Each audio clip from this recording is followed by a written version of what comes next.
కవిత గారికి ఈరోజు సుప్రీంకోర్టులో బెయిల్ దొరకడం అనేటువంటిది మొత్తం బీఆర్ఎస్ పార్టీ పక్షాన మేమందరం కూడా స్వాగతిస్తూ ఉన్నాం. గత 164 రోజులుగా చేయనటువంటి నేరానికి కవితని అటు ఈడీ కానీ సిబిఐ కానీ ఒక రాజకీయపరమైనటువంటి కక్షతో, ఒక పొలిటికల్ వెండెటాతో బారాసాని రాజకీయంగా అణిచివేయాలని కుట్రలో భాగంగానే ఆమె మీద కేసు పెట్టినారనేటువంటి విషయాన్ని మా అధినేత కేసీఆర్ కానీ, మా కేటీఆర్ కానీ, హరీష్ రావు గారు కానీ అనేక సందర్భాల్లో సమాజం ముందు ఉంచినప్పటికీ కూడా అనేక మంది ప్రేలాపనలు పేలి కవిత గారు ఈ అక్టోబర్లో బతుకమ్మ కూడా జైల్లో ఆడుతుందనేటువంటి ఒక దుర్మార్గమైనటువంటి భాషని వాడినటువంటి విషయాన్ని మేము ఈ సందర్భంగా గుర్తు చేస్తూ ఉన్నాం. వాళ్ళందరికీ కూడా మేము చెప్పేది ఒకటే, కవిత గారు ఈ కేసులో ఎటువంటి ఇన్వాల్వ్మెంట్ లేదని మేము పదే పదే చెప్పినా ఇవాళ బీఆర్ఎస్ మీద దుర్మార్గంగా దాడి చేసినటువంటి వాళ్ళకందరికి కూడా ఇవాళ ఈ తీర్పు అనేటువంటిది చెప్పపెట్టు.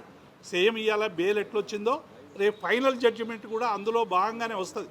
కవిత గారు అనేక సందర్భాల్లో చెప్పారు, నాకున్నటువంటి విషయాలన్నీ కూడా బహిర్గతం చేసిన, సెల్ ఫోన్ దగ్గర నుంచి ఆమె అనేక విషయాలు కూడా ఒక ధీర వనితలాగా మా పార్టీకి సంబంధించినటువంటి ఒక అగ్రనేత ధీర వనితలాగా ఇవాళ 164 రోజులు జైల్లో ఉండడం అనేటువంటిది ఇది నిజంగా మా అందరికి కూడా ఒక బాధ కలిగించేటువంటి అంశమైనప్పటికీ కూడా ఇవాళ మా మీద బురద జల్లేటువంటి ప్రయత్నం చేసినటువంటి పార్టీలకు అన్నీ కూడా చెంపపెట్టు పెట్టే విధంగా ఆమె ఎదుర్కొని ఇవాళ ఒక కడిగిన ముత్యంలా మళ్ళీ రావడం అనేటువంటిది మేమందరం కూడా స్వాగతిస్తూ ఉన్నాం.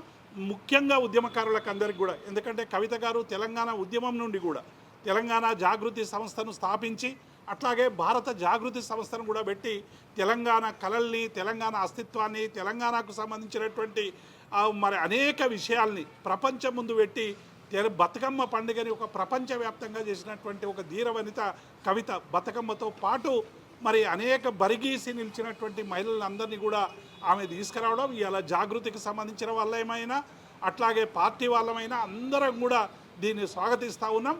డెఫినెట్గా ఇది న్యాయపరంగా మేము సాధించినటువంటి విజయం.